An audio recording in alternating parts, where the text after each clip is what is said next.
Good afternoon, everyone. I hope you're all having a pleasant enough Sunday. This is the Talkback session for the Good Deli, the FutureFest show that is being presented this week. I hope most of you have had a chance to see it. Or if you're watching the Talkback, this will encourage you to get right out and see it this afternoon. We are very pleased to have with us the director, Deborah Kent, and of course the playwright Kevin Cirone is with us, and he will be answering your questions. I don't know if you've seen, you've got a little chat box there on YouTube where you can type in your questions, and they will then pop up on the screen, and we will handle as many of them as we can, and make a fun half hour of this. So, all of that being said, let us welcome Kevin to FutureFest 2020, which will go down in the books as that FutureFest. No doubt. And, you remember that FutureFest. Right? and the first question that almost invariably gets asked of any of the playwrights in the Talkback session, so I may as well start with that. Where did this play come from? What's the genesis? Where did it all come from? Yeah, absolutely. So first of all, thank you guys so much for having me involved in FutureFest and for having me for this Talkback. Yeah, so Good Deli is based, it's somewhat autobiographical. It's based on some situations that happened in my family with some medical issues with my own father a few years back. What I was, struck by at the time was, it sort of been one of the first times in my life that I'd have to deal with that kind of those sort of issues of mortality and struggle within a family. And so I was struck by how that situation kind of pulled us closer together, and some of the aspects of how we were all sort of coping with it and dealing with it in our own different ways. So I think I originally sort of started writing this as a bit of a catharsis or coping mechanism, call it what you want, and then just it sort of grew over time, and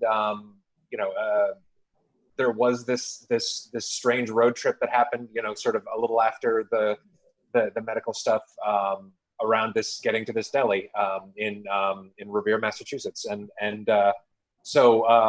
it was fraught with just a bunch of weird kind of like missing each other and like supposed to meet each other at different places, and like just the logistics of it were sort of crazy. And I thought that as a backdrop to this this long-standing medical drama happening at the same time kind of lent itself to that. So over time, I had polished it, and there are fictional elements. Of course, it's not completely my family, but yeah. So it sort of grew and evolved out of those events in my family.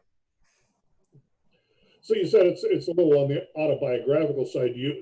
Did you see yourself as the Jules character or as the Max character? I mean, more of the Jules, I guess. I am also a performer as well as a playwright. So I mean that is that aspect of it is sort of true, and the fact that it did sometimes cause friction, or at least judgment within my family, and I thought that was something people would be able to relate with, especially people who were in a sort of a performance trade or a non-traditional career path. I'm closer to Jules, and then there's elements of like my own brother and my own stepmother and my father, of course, and in these characters as well. And then there's things like Peter and Layla, who are more sort of like amalgams of other people or other things like that. Okay, we have one question that floated in here from Sarah Kaplan. It's an interesting question, Kevin. Describe your idea of the perfect sandwich. Oh boy, that is This tough. is something to pay careful attention to the script. Yes, boy. You know, a lot is made of mortadella, for example, in the script. And that was always something that was just a common theme anytime we would ever, like our family would ever go to delis. Not always my cup of tea. I tend to gear more towards something in the turkey or salami maybe vein. But I think we were talking right before this. You were talking about Cuban sandwiches, which is something I came to a little later in life. And I think if I have to pick a sandwich, it's probably a Cuban, which is not the least bit Italian, I guess I would say. But yeah, I think that's probably it. For those of you who don't know, that is sliced pork, ham, spicy mustard, pickles, and Swiss cheese, I believe, on it's usually a ciabatta roll or some kind of other crusty bread. So. And it's pressed, right? And it's pressed. It's usually pressed. That is true. Yes. It's quite good. I don't know. I assume you listened to David Finkel's comments afterwards. I did. Yes. He had one really intriguing question. Was Jules a good comedian? Well, yes. I definitely. So here's the thing. So I think we are. The main thing is I think it doesn't particularly matter. I think there are clues throughout the script. You know, the fact that she has a manager is indicative of that she's achieved some level of success, and the fact that she's was asked to perform at a comedy festival. I mean, I think we think she's pretty good. She's still living in Boston. She's not like in Los Angeles or New York, so she's maybe not that level. But the one thing about the statement that David made, it was David, right? That about he wanted to know whether she was any good or not. I think the trouble with that, I mean, first of all, stand-up comedy, hardest comedy in the world to write, especially if you want to play like this to have a broad audience. I mean, what's funny in Boston isn't necessarily funny in Dayton, Ohio. But more to the point, I think we want to pull for Jules. We want to the friction between her and her father has more to do with her choices and not so much whether her choices were her career went well, and that she achieved some level of success. I think it has more to do with that she didn't, take a conventional career path and that sort of thing. And I think if our perception of Jules is colored by not particularly liking her stand-up, if we were to start the show with stand-up, which the script did at one point actually. But if our perception of her is colored by the fact that we didn't particularly like her stand-up, it's going to be really hard to earn the audience's trust back and really want her to succeed and want her to find the deli and want her and her father to mend fences. And so I think it was a conscious choice to say having the stand-up in there is as an element presents more obstacles than it solves problems. So I think that's why I had it left out. Yeah, I thought as I was reading it that you had set a challenge for yourself to write a character who is known to be funny. Right. Yeah. I mean, I think, the goal at least is that she's funny in life. And so you can decide for yourself if she would be funny on stage. And I like to think if the comedy is working in the rest of the script, then audiences can extrapolate from that. Okay. There's a question. Do you want to ask it, Deborah, from Elaine Gartner? Elena is another of the three playwrights. Her play will be up next week because it's called Before Lesbians. And she has a question. She said, first of all, she's really happy to be alongside you as a finalist. She's curious as to why you chose to have the brother and sister scene set in a strip club. Yes. You've been asked that before. Mostly by my wife. Oh, okay. No, but I think it presented. I mean, there was something about the contrast, especially. I really found interesting the idea of it. I mean, this is one of those things. This is one of those things writers do, I guess, where you're like you're puttering along in the script, and you're like, this moment needs something, and so I'm just going to throw something crazy in there and see if that sticks to the wall, and it did. And so, and then like the idea of like, oh, we've got this other actor who's a nurse, and like it's an interesting character point, but it's like this is a great opportunity to use her to do other stuff as well. So all of that, logistical nonsense aside, I think the contrast with the rest of the play, being in a hospital, and the fact that it gave kind of a safe space for the brother and sister to have these kind of deep conversations that they might never have had otherwise. But as strange as that sounds, my very limited experience of strip clubs, but the fact that there was sort of this air of like, kind of freedom, and everybody just sort of like, not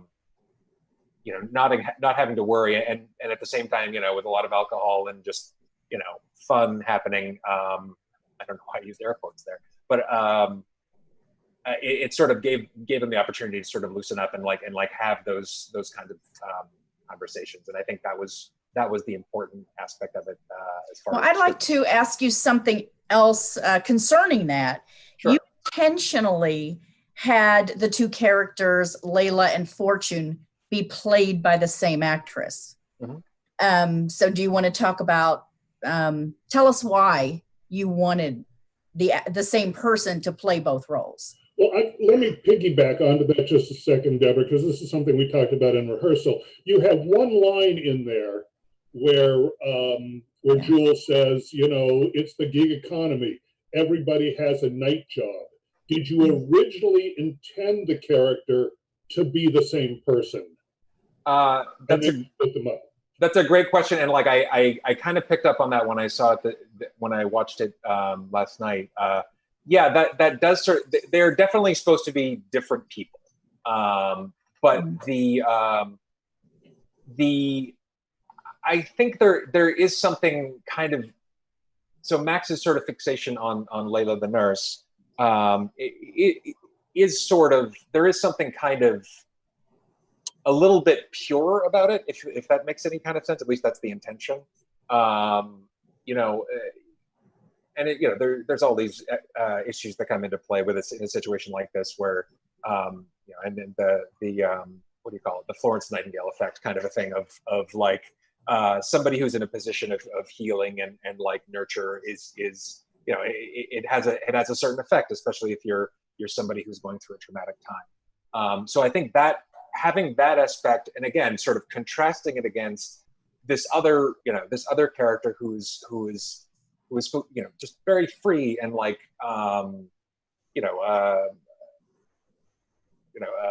seductive and that sort of thing, and Max having this interaction with her that's totally just normal. He's not really like turned on by her necessarily, for lack of a better term. He has this sort of normal, like, here, let me show you pictures of my kids, and I'm just talking with you because you're just sitting here, and maybe you're wearing less clothes than other people, but whatever.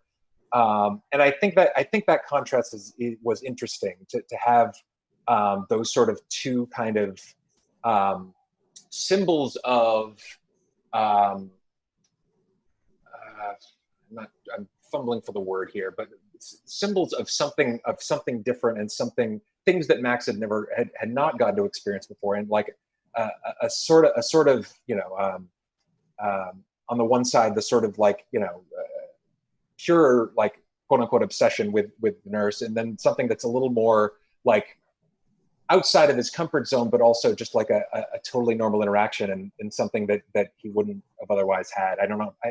I'm struggling to answer this question, but the point is that contrast was interesting to me, and I think move on to a different question then. No. I it's not that I don't want to answer it; it's that I'm not sure I have a great answer. And again, giving another actor something more stuff to do also also maybe factored into that as well. Economical, why pay 2 salaries when you can pay 1? I suppose, yeah. It came in for Deborah. Hey. How did you approach directing a virtual show differently than directing a pre-COVID standard show? Well, I started out by looking at the script the same way and looking at the characters. And the first thing I said is, I've got to get some really seasoned actors. And absolutely. So, yeah. So all of the people I contacted were people that I've worked with before. I know their work ethic. I know they get in there, they do the job, and they're good. So I got my actors lined up, and the rehearsals were so very different because, of course, you don't have the blocking and a lot of reacting off each other because the format that it appears to people in is so very different, and it becomes so much more technical. A long pause that might have a great effect on the stage. We had to cut, make it a beat, not a pause. And because we don't have all of this reaction time, and what happens in this format is that it just brings the pacing down. Makes it sit there. So there were a lot of, there were several really nice moments in the script as far as the interaction, the pausing, and even the scenes where they were helping Wilford get his pants on, and all of the stuff that would have played beautifully on a stage.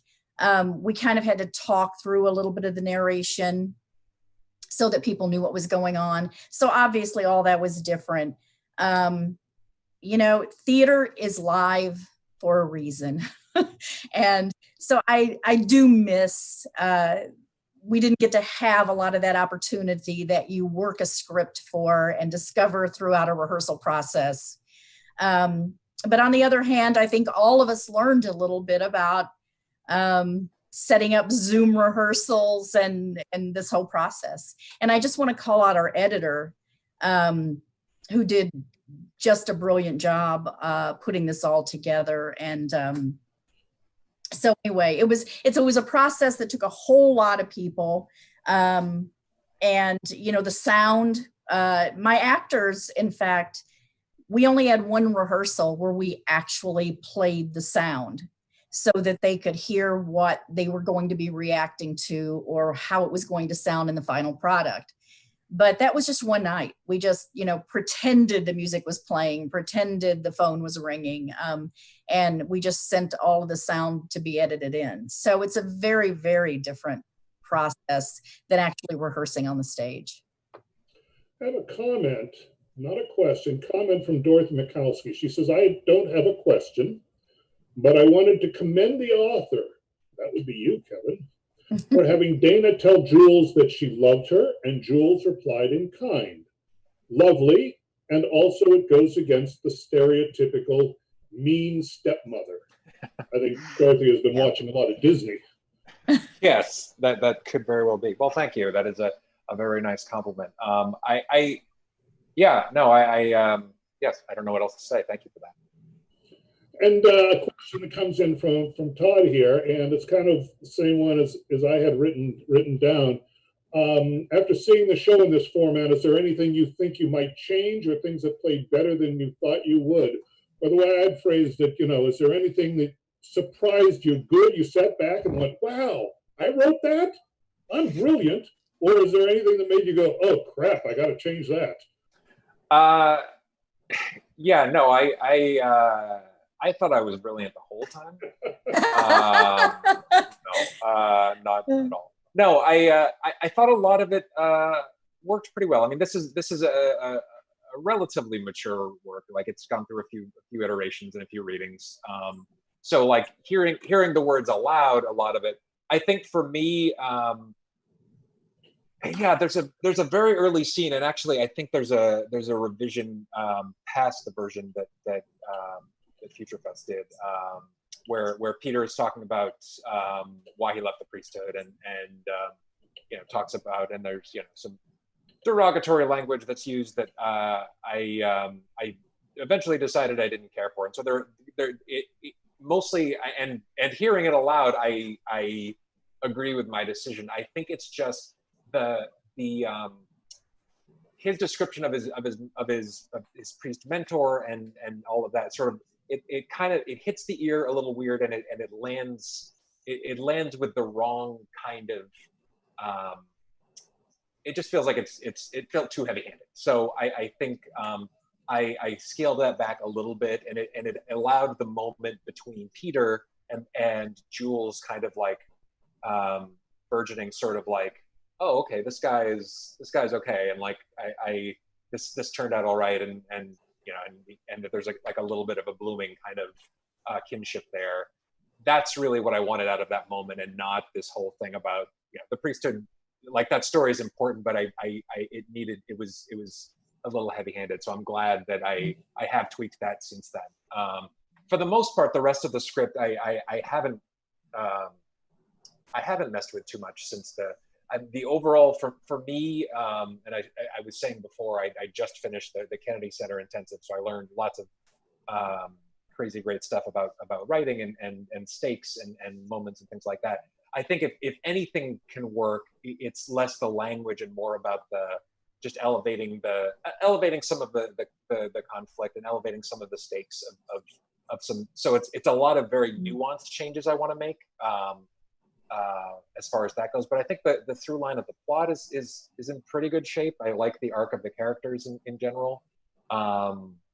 Yeah, so I think it's in good shape. I'm looking forward to continuing to develop it.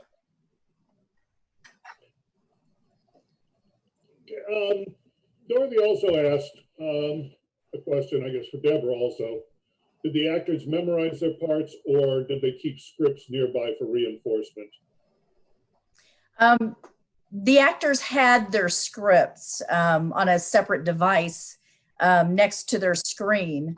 But by the time we got to the recording, they were pretty familiar with the lines. So while they still used their scripts, they were able to, establish more contact forward. But we didn't have, we ended up not having what I consider enough rehearsals to require people to be off book. So they were allowed to have the scripts next to them. And we focused more on just developing the characters and letting them use the scripts. Yeah, that would have been just mean to, especially for Jules, to have to be off book for I give her a lot to do. Yeah, so. She was pretty happy about that. Yeah. Ted Kaplan asks, Kevin, what was the most difficult scene to write?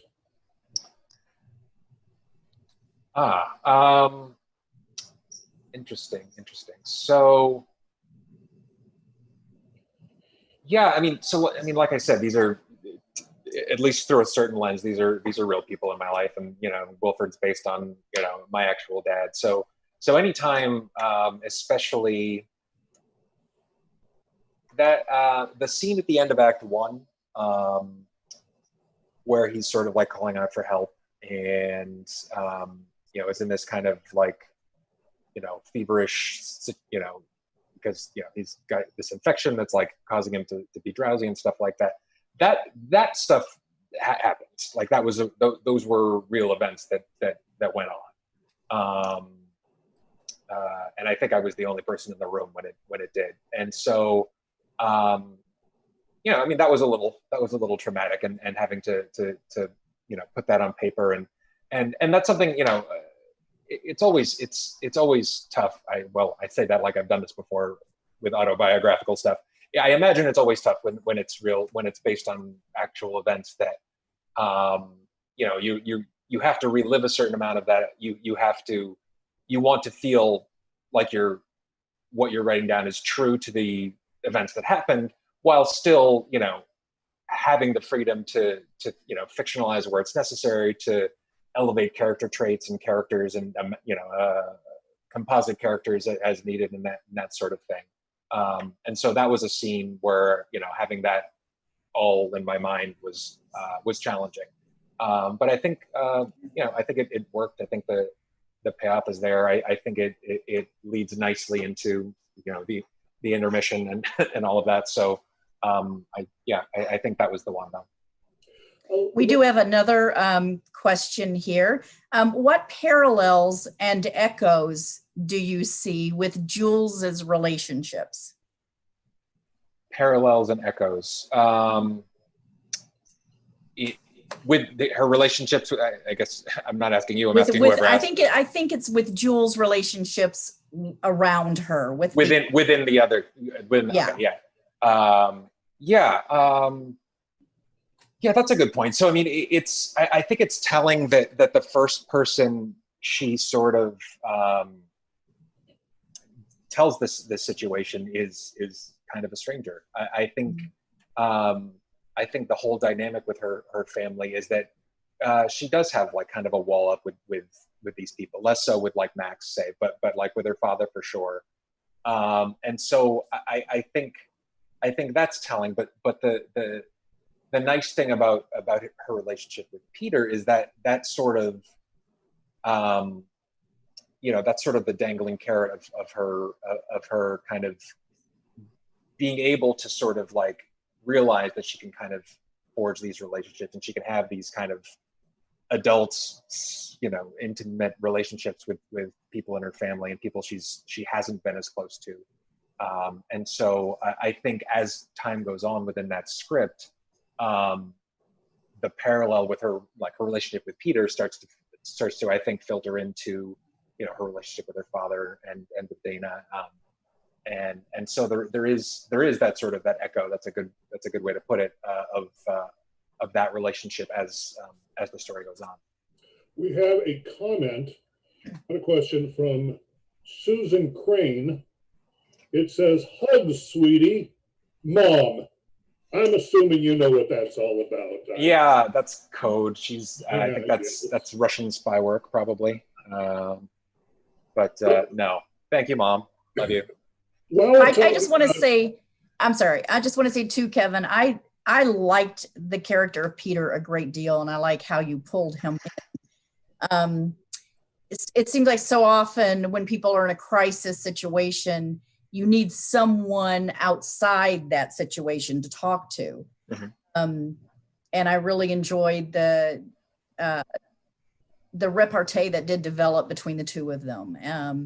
I liked that. And I liked the fact that Peter had this very different background, but he's made a change in his life. And, you know, Jules, nothing she says or does really shocks him, or, you know, I like the fact, I think they had a good basis for a good start on a relationship. And I like how those scenes interacted with the rest of what was going on in her life. Thank you. Yeah, I'm fond of that character myself. I played him a couple times in various readings, at least partly for that reason. But yeah, no, thank you for that. The Father McClintock story, is that an anecdote you actually heard from somebody talking about their priest saying, dropping the F-bomb like that? Not in those terms exactly. No, that's at least that's mostly fictionalized. I have heard, you know, there are Catholic priests I've met throughout my life who have certain opinions about certain things, but nothing that was that extreme, I feel. And we are getting toward the wrap-up point. I do have a question when you're talking about difficult scenes. Over the years, I've heard a lot of playwrights talk about how the ending, the end of the play is so difficult to write. And I would like to say, I think you nailed the ending. I think, as they say, you stuck the landing. It's complete. It's all the loose ends are tied up. You really, really, really have a nice closing scene. Was that your first one, or did you have several other endings before you came to what I think is the perfect ending?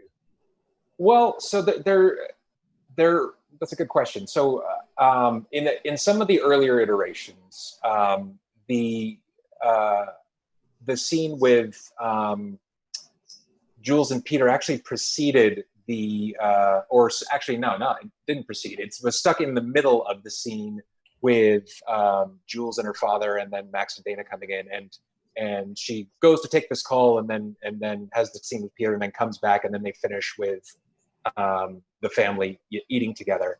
And I liked the idea of that, and it was realistic and everything. But I came to realize that, first of all, it kind of interrupts just the timing and the flow of that conversation with her dad, and that conversation also grew to be a larger, sort of more interesting conversation, and exposed more about their relationship and tied that up.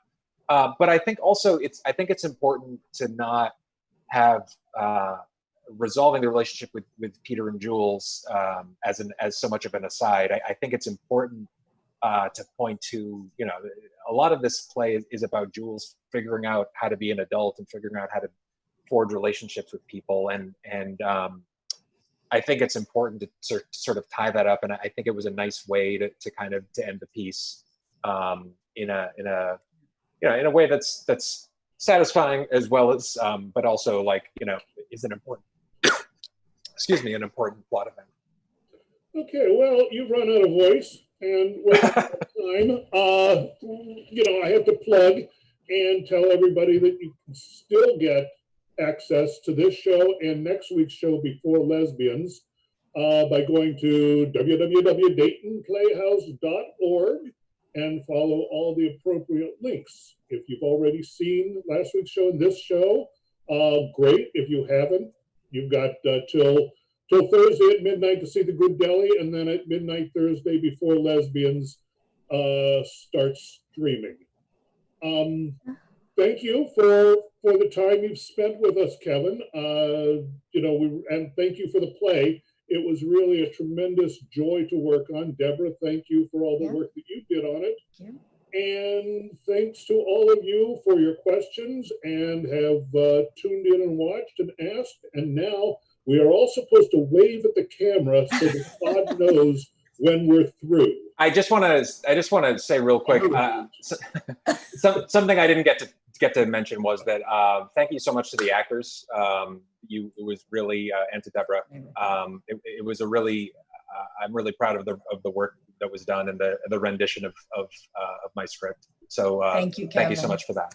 On behalf of all of us, thank you. All right, are we ready to wave? Yeah. Yes. Right. See y'all next week. Bye. Bye. Bye.